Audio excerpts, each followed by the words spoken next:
Warp drive active.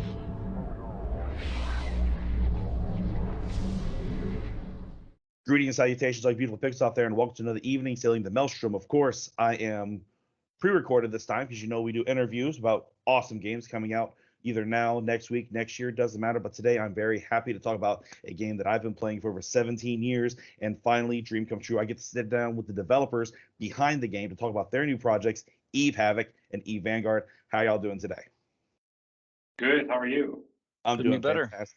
Oh, magnificent. Let's go ahead and take a look at that right now.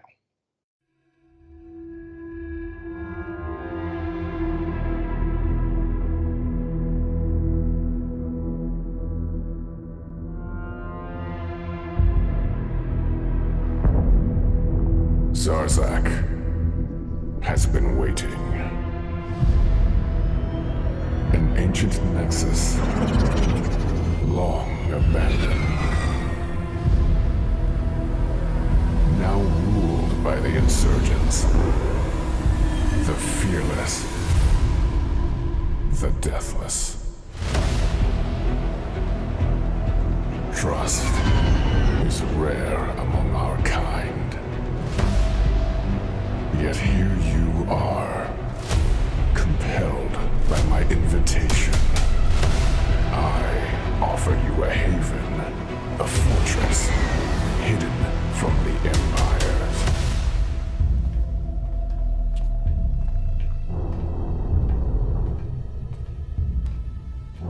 I have given it life. It feeds on me. And in return, it yields knowledge, gifts, power. Prepare your forces for chaos on the front lines. Harness the might of Capsuleers with the promise of riches. And together, we will unlock Zarzak's secrets. One by one.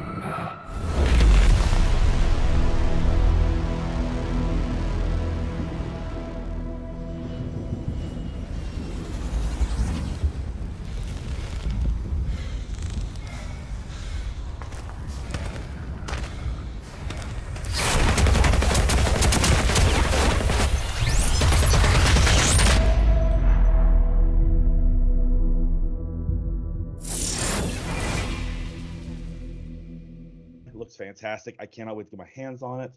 But Eve is a big game based off the story itself. How did the story for Vanguard come to be? EVE Online, like in EVE Online, you fly as a capsuleer, and capsuleers are like the elite of the elite. These are like the ultimate clones, that are flying massive spaceships, dominating the universe. But like, there are so many other stories in EVE. There are so many other inhabitants in New Eden, the universe of EVE. And we, throughout the years, we've touched on it like through lore, and we've told stories of some of these other people, them being clones or something else through games like EVE Valkyrie, which was a VR title, or through Dust Final 4, which is a first-person shooter. And these inhabitants, like, we almost view it that, like, we have established connections to these inhabitants, and then these connections have, vanished, but these people haven't gone away. So these kind of forms of mercenaries or soldiers on the grounds or on the planets of EVE, that's a story as old as the story of New Eden. This time around, we have there's a new pirate faction in town, the Deathless, and they basically came across this new system. They managed to get into this new Jove system, and they found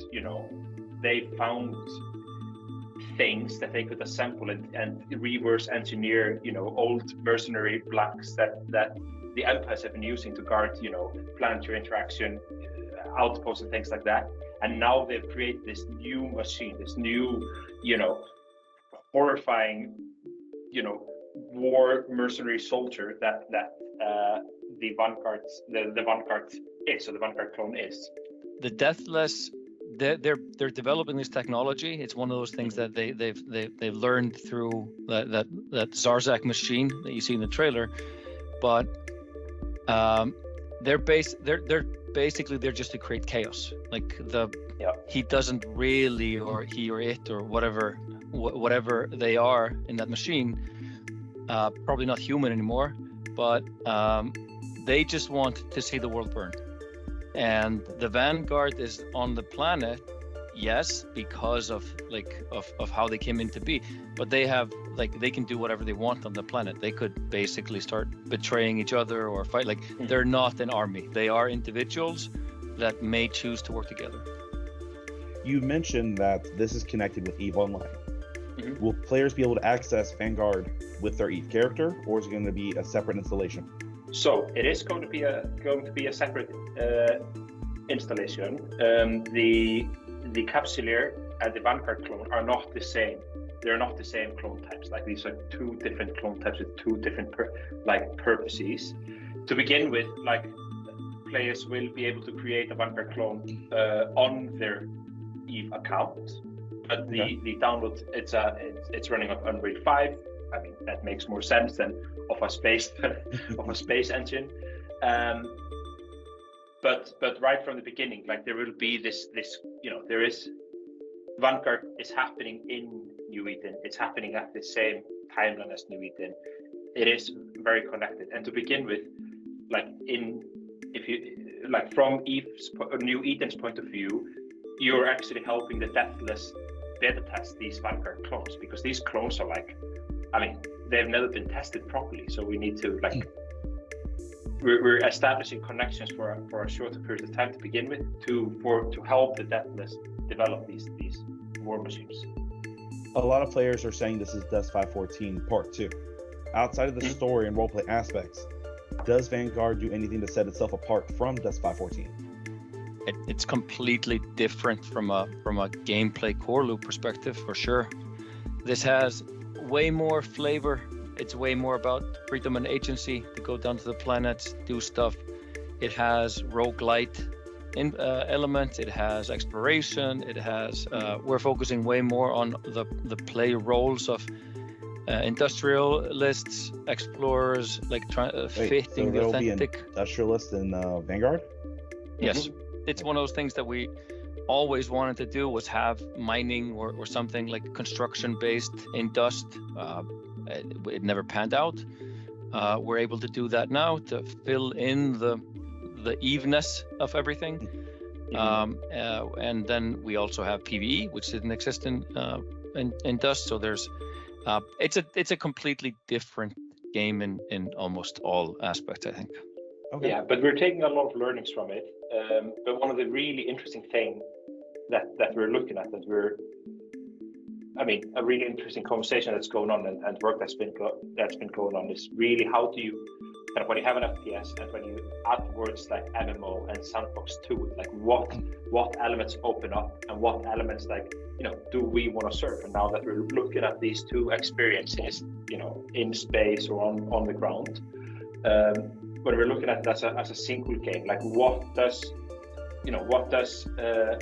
on the boots on the ground need to serve, do and fulfill to really get that EVE element and the conversation about what is an explorer in an FPS is a very exciting conversation. There are so many options and possibilities that we haven't the game industry hasn't really gone deep into these explorations, and so I'm really pumped about that. The first event that we're actually going to run towards the end of the year, we're gonna test a small subset of the game, and then we want to kind of develop it with the community, with kind of frequent playtests and get kind of feedback and iterate and build. And we're deliberately kind of scaling things back so we can, we want to make sure that the core elements are correct. The core elements feel good. They feel good. They smell good. They taste good. They sound good. They look good before adding complexity and depth to it. So so we have a strong foundation, and then we start to layer on top rather than a shallow white foundation. So we're basically treating this as a founders access for our EVE Omega players. So like that's why we are delivering this kind of Vanguard account or Vanguard character on your account. We're also working on the launcher. Like there was news yesterday, I think, about the new launcher. That's also going to help us kind of flip between those. Download Omega, download EVE, download Vanguard, control that, kind of show your characters, etc. But if this weren't an EVE game and a CCP game, we probably wouldn't have like this additional character underneath your other character. That's why they're not narratively connected. They aren't really the same character. We're just giving Omega players a sneak peek of what it will feel like. But eventually these should be completely different experiences, because like you said, like the Vanguard story is maybe that they're remnants of Dust Mercenaries, maybe there's something completely different, but they are not that. Like, you're not the Capsuleer.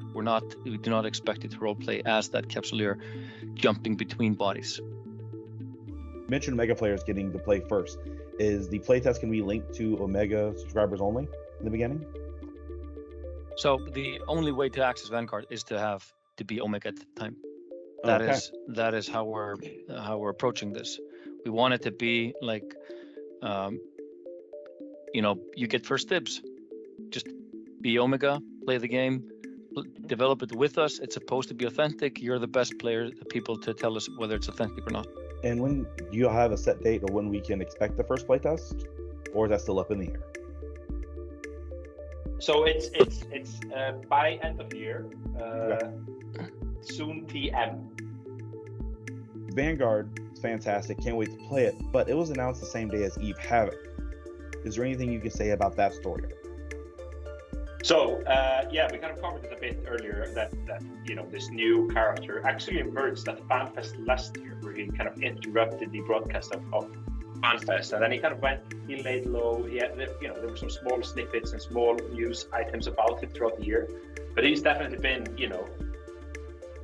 planning the havoc, planning chaos in his own corner, and he has actually opened up, or he got Capsuleers to help open up new joke gates, discover new joke gates, and open up new joke gates into a system called Sarsak, where he has built up an operation in a huge Jovian structure, Fulcrum, that he discovered. And there's all sorts of interesting new technology that he's been messing around with, Vanguard being one. But I think the one that's going to have the biggest effect on EVE is actually that the fact that he's been building these massive forward operating bases that he's using as kind of staging grounds for adding corruption to low-sec systems. So he's basically going into factional warfare and really messing with the two-dimensional wars that are going on there, adding a third vector into it, creating basically a three-body problem. So we have no idea how these wars are going to play out, how these conflicts are going to play out. And so players will have the option of aligning with one of two empires, or aligning with the pirates. But then again, if you're, let's say, Kandari, and there is a forward operating base in the midst of Galactic space, maybe as a Kandari you want to play with the pirates to actually disrupt the Galactic operation from behind the enemy lines. So there's a lot of complexity and depth and beauty in these. And people just don't care about sides. They're just there for the destruction. Yeah. So we expect destruction and chaos. Low-sec pirates, just Snuffed and gang, just to be on the prowl around all this as well. So do you think with systems getting corrupted, it could eventually reach Jita? Never say never, but we've also learned in the past that there are some systems that it's a wee bit better to kind of keep them out of some of the conversations. A little bit of plot armor. I got you. Little bit of. I have thoughts on Jita of my own. Let's just keep it at that. Is EVE Online the first game that y'all started developing with? For me, I actually worked on a different game at CCP before I started working on EVE. It's a cancelled game that was many years ago. I come from a completely different industry. I was an architect in a different lifetime. Okay. I did real buildings. People can go to Reykjavik and see a couple of buildings that I've made if they so wish to. And I was hired in to help make, you know, cities, buildings, apartments in this game and make them feel a bit more believable, less computer gamey and more real worldy. And then, you know, it slowly kind of I got really interested in this thing, and now I'm here with Rattati. We have very similar villain origin stories. I joined CCP literally after a kind of a seminar on entrepreneurship where Hilmar talked to a bunch of students, and I had never heard about like a game being made in Iceland, so I just like, okay, this I gotta see. I was a huge gamer before, mostly FPS, but like RTSs, Dune, like all of that, LAN parties were my jam. So I was all in. Then I basically was working on, like, I was with the World of Darkness team, with the Dust team as an analyst, and then basically just going deeper and deeper and deeper into the whole, and then eventually moved to Shanghai and to work directly on Dust 5 and 4. And then I moved back and worked on EVE, and now we're here. With the lore being made mostly by the players, could you ever see maybe an EVE Online TV show or movie? Oh, I mean, that's the biggest open secret in the universe, that's been our dream for years. Really? I mean, we there's a lot of like backstory and kind of hard sci-fi that we've written ourselves to kind of give the world, you know, resonance and depth and things like that. But then, I mean, the players, the stories of the players, right? Those are the most powerful. That's where really where the meat is. That's where you know, kind of it becomes tangible and real. Just a wink and a nudge, because I'm sure y'all want to keep your personal EVE Online life separate from developing.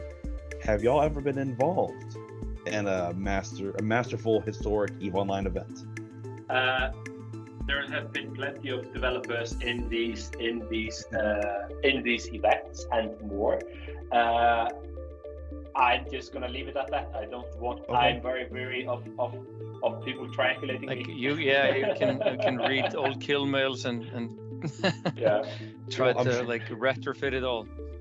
Has your experiences playing the game ever influenced how you develop the game going forward? I mean, it's impossible for us to know and understand the whole universe. Like, the game is so much about humans dealing with humans, and there are so many intricate details and small, you know, specific things that people do to fulfill their needs. Okay. So we just, I mean, yes, playing the game has inspired a lot of change, both, you know, quality of life and deeper system changes. But I think what's more important is like being in touch with the community, having, you know, working with this Council of Stellar Management, or the CSM, and, you know, going to player gatherings, talking to people, like reaching out to, you know, thought leaders, fleet commanders, corporation leaders, alliance leaders, you know, miners, industrialists, soldiers of fortune, what you may have, and just kind of hearing how these people play the game, even like sometimes just flying with them to see what are the struggles, what are the things that they're doing, and how that can then influence us. Because it's so easy for us to be like, you know, to be in an ivory tower and pretend that we know everything, but you will never create, like, you can be super lucky and create something magnificent, but it's way better to just to kind of go and go down to the fields and you know, do the digging yourself. Yeah, it's just so, and like, there's just so many things that it would be very presumptuous to imagine that like a person could decide what works in EVE based on how they play it. Like, it would be absolutely just, yeah, it was like hubris on another level. I am just like a very easily frustrated person, so it takes me I'm usually starting to map out like what needs to be fixed, like just on a UX level, before I like even get like engaged. I just like, it's my first in like most games either pass the like I can play it without getting frustrated, or like this frustrates me and I need to like fix it, or like on Eve, or not play it. It's hilarious to have Rattati actually, like when we were redoing the new player experience a few years ago, it was hilarious to have him play test it, because like it would basically like, we'd have a stopwatch and like, you know, okay, time to first swear, that was like one metric, like time to banging mouse, and time to like rage quit and leave the room. And like, you know, sometimes we were talking about like matter of seconds, and it was great because we could like it's like hyper reality. So yeah, it's I'm a very good UX tester, because you can like immediately see if it's working or not. Has the community response to the reveal of EVE Havoc and EVE Vanguard been what you were hoping? Have you gotten more positive, more negative, and has that influenced how you're going to look at the game going further? I think it's definitely been more positive than we expected. Like we knew that, like kind of learning from Uprising and the really great sentiment like that Uprising brought with it, our expectations were high, or higher than normal. But it's been really amazing to follow the community, how they're embracing pirates. Of course, like there's so many players that have been living the pirate fantasy since day one, or even like, you know, day minus 50 or day minus 100 when people started reading about Eve for the first time. So we are kind of delivering in many ways on a 20-year-old promise, or a 20-year-old kind of dream of being a pirate in Eve. Yeah, I think there's been a kind of on social media, like, you know, a guessing game and what is it going to be like ultimately, etc. I think the main takeaway was that we took everything to heart from Dust, like, and we tried to understand what the Eve community really wants. They wanted an Eve connection. They wanted it to be not like a competing title, but more like a sibling in the universe. And I think there's a difference between mission and vision of what we want to do as CCP, but also from we don't just want to make an FPS. We want to make a human experience in the universe, and an FPS is a great way to do that. But second of all, we want more blood into Eve. We want new players, a new audience, and this is a way to raise awareness of like the magic of EVE Online and get more people into it. So in a way, we would love players to come in to play the FPS alone, or exclusively the FPS, or play the FPS and make friends on the Eve side and start playing EVE Online, or the opposite, like migrate from like EVE Online into the FPS. Like, it's fine. We want to consider the whole new ecosystem, and this is a huge, big market, the FPS market. We're not trying to compete against the AAAs of the universe. We're basically saying this is an awesome way to be a part of the EVE Online experience. With players who are fans of first-person shooters coming in strictly just to play Vanguard, if they do start playing EVE Online as well, what's something you would like for them to know from the creators? Join a corp. Join a corp. Yeah, okay. Complete. No, I mean, we saw when Dust 5.4 first came out, and throughout the lifespan of Dust 5.4, we saw a lot of people way more people migrate from Dust to Eve than we had ever imagined. Like, we thought this would like, we knew that like Eve players would love to go into Dust and play that, but there was a lot of people that kind of, you know, were Eve curious, thought it was a little bit too daunting or whatever, you know, saw Dust as a kind of, you know, a way to enter the universe without kind of the deeper commitment, this kind of fear of the dramatic commitment. But I mean, you can have a 20-minute session in Eve today, a meaningful 20-minute session in Eve today. Like, it does not require you 8 hours a day, but absolutely join a corporation, find your group. It's okay. The first corporation might not be the right corporation. It's okay to leave and find another one. But there are so many awesome players in Eve, and so many awesome social groups. Like, yeah, highly recommend. What is your favorite ship to fly in EVE or favorite weapon to use in Vanguard? Mine is the Vexor. Vexor, from day 3 in EVE Online, I've been flying Vexors. They are dirt cheap. They're so much fun. They're versatile. You can fly them short range, long range. A fun night in my world is basically spend 50 million ISK, buy 4 or 5 Vexors, and try to lose them all by end of night, and it's awesome.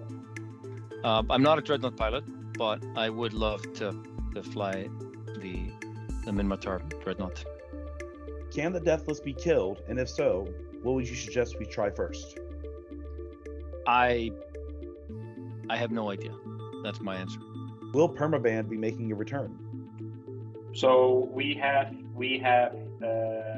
entered the 3rd decade, and there is a interesting thing at CCP that we've had each decade has had a different band. So for the first 10 years we had Roxor, for the second 10 years we had Permaband, and now for the 3rd decade we have Crowd Control. So yeah. What would you say to the Capsuleers that cry under every video on YouTube, every TikTok, every mention of EVE Online that EVE Online is dead? What would you say to them? So the first mention of EVE is dying is in July 2003. What? We're still here. Mic drop. Well, CCP Burger, CCP Rattati, thank you for sitting down with me. For those y'all interested, Eve Vanguard has their playtest signups on their website. I'll be linking in the description down below. EVE Online is fantastic. You can play Alpha today for free or go for Omega for a very low end-game cost as well. EVE Havoc drops later this month. I'll be seeing y'all in New Eden. Thank you, and we're going to go ahead and see y'all next time. Thank you so much, Lucian.